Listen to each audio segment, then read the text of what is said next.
What police now allege about the Bondi Beach massacre paints a chilling picture of preparation, planning, and intent. Newly released court documents and images show the accused gunmen training with firearms, scouting their target, and assembling weapons weeks before the attack.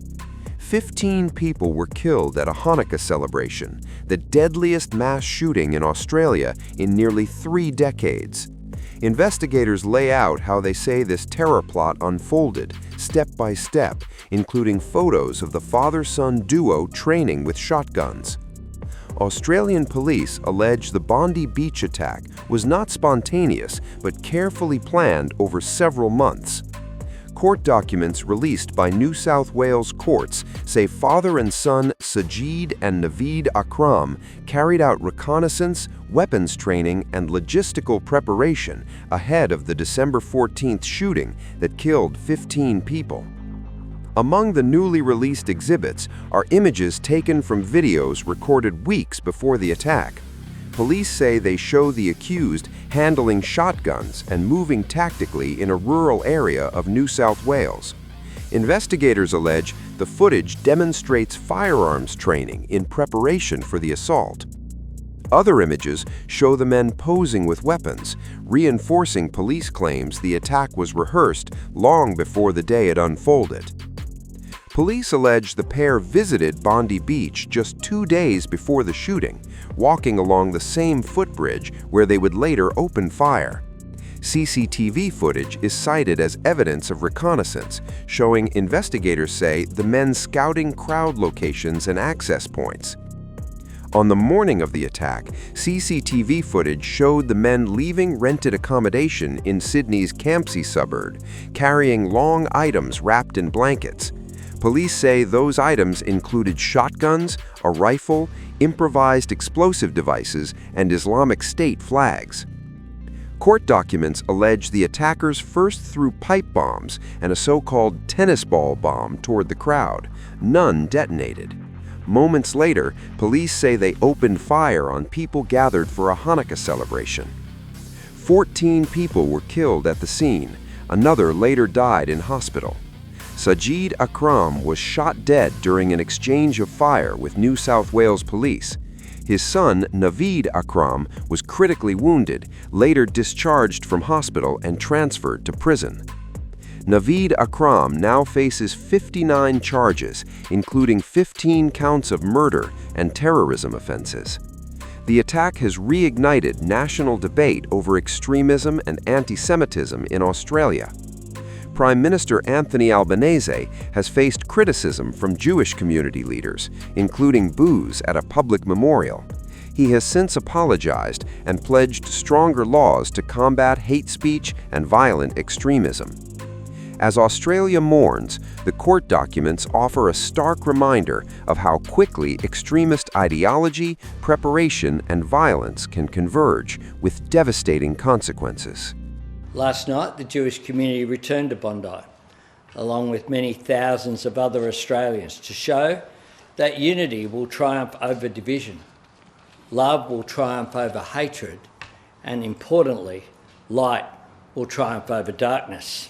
And that was the theme of the vigil, light over darkness. Emotions were raw and a lot of people in the community are hurting and angry. And some of that anger was directed towards me, and I understand that. As Prime Minister, I feel the weight of responsibility for an atrocity that happened whilst I'm Prime Minister. And I'm sorry for what the Jewish community and our nation as a whole has experienced. The government will work every day to protect Jewish Australians, to protect the fundamental right as Australians that they have to be proud of who they are, to practice their faith, to educate their children, and to engage in Australian society in the fullest way possible. We're not going to let the ISIS-inspired terrorists win. We won't let them divide our society, and we'll get through this together. And today, my cabinet has met for the second time since this incident. As well, the National Security Committee met for the 9th time since this anti-Semitic terror attack. And we went through the legislation and the legislative measures that the government is considering and that we will now further consult with the community on to make sure that there's as broad an agreement as possible. We'll also, after that process, be consulting across the Parliament as well to make sure that this is indeed a time where we have what is needed, which is urgency and unity, not division and delay. Urgency and unity is what we need. A summary of the legislative measures that will be considered: creating an aggravated offence for hate preaching, advocating violence against protected groups; increasing penalties for existing offences for hate speech, advocating violence or property destruction against protected groups; making hate motivation a factor in sentencing for Commonwealth crimes, with options to limit this to online threat and harassment crimes as announced, to expand to all Commonwealth crimes if required.